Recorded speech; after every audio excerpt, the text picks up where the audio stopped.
श्री राम समर्थ। नाम और रूप का संबंध। क्या नामस्मरण करते समय रूप का ध्यान आवश्यक है? वस्तुतः नाम और रूप दोनों भिन्न है ही नहीं, किंतु नाम रूप के पहले भी होता है और बाद में भी रहता है। नाम रूप को व्याप्त करके रहता है। वाल्मीकि ने राम जन्म के पहले रामायण लिखी। राम ने उसके बाद जन्म लिया और रामायण में जैसा राम का वर्णन किया गया था वैसा आचरण करके दिखाया। मतलब यह हुआ कि रूप के अस्तित्व के पहले नाम था और रूप के मिटने के बाद भी आज नाम बचा है। देश कालातीत जो बात निरंतर टिकती है वही सत्य है। प्रत्यक्ष में अनेक रूप बने और उनका विलय भी हुआ, लेकिन उनका नाम शेष है।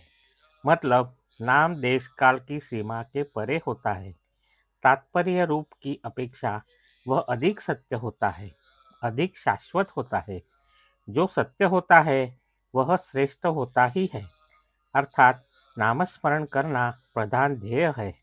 नामस्मरण करते समय यदि अनायास रूप का भी ध्यान रखा तो अच्छा ही है, किंतु यदि रूप का ध्यान न रहा तो भी नामस्मरण करते समय रूप का स्मरण सूक्ष्म मात्रा में ही होता ही है। मान लो कि किसी गृहस्थ के घर कोई नौकर है और उसका नाम राम है। वह गृहस्थ राम नाम जप रहा हो, लेकिन उसका ध्यान राम के रूप की ओर नहीं है, चिंतन किसी और बात का ही चल रहा हो।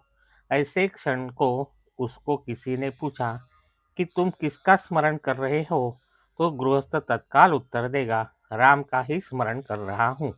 उत्तर देते समय उसके मन में दशरथ पुत्र राम ही होगा, न कि घर का नौकर राम। मतलब यह हुआ, नामस्मरण करते समय सूक्ष्म मात्रा में रूप का ध्यान जागृत रहता ही है। इसीलिए रूप का साक्षात्कार हो या न हो, नामस्मरण करना बंद नहीं करना चाहिए। उसे प्रयत्नपूर्वक अखंड रूप से जारी रखना चाहिए। सारा सार इसी में ही है। यदि किसी व्यक्ति का और हमारा पूर्व परिचय है तो हमारे सामने पहले उसका रूप आता है और बाद में नाम आता है, किंतु हमसे वह व्यक्ति पूर्व परिचित नहीं होगा और हमने उसे पहले देखा नहीं होगा, तो हमारे ध्यान में केवल उसका नाम आता है। वर्तमान स्थिति में हमारा भगवान से परिचय नहीं है और न ही उसके रूप को हम जानते हैं, किंतु हम उसका नामस्मरण जरूर कर सकते हैं। आज भी हमें नामस्मरण करते समय उसका स्मरण है ही, हमारा यह अनुभव भी है। किंतु भगवान का रूप भी हमें निश्चित रूप से क्या ज्ञात है?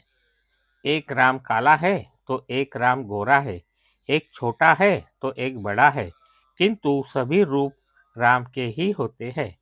भगवान तो स्वयं अरूप है। मतलब जो रूप हम भगवान को देते हैं वही उसका रूप होता है। अतः किसी भी रूप में हम उसका ध्यान करेंगे तो भी कोई आपत्ति नहीं है। नामस्मरण से ही भगवान के अनंत रूप निर्माण होते हैं और अंत में उसी में विलीन होते हैं। फलतः भगवान नाम श्रेष्ठ है। अखंड मात्रा में उसका स्मरण करो और प्रसन्न रहो। आज के बोध वचन। दान में श्रेष्ठ दान अन्नदान, उपासना में श्रेष्ठ उपासना सगुण उपासना और साधन में श्रेष्ठ साधन नाम स्मरण। जानकी जीवन स्मरण। जय जय राम। श्री राम समर्थ।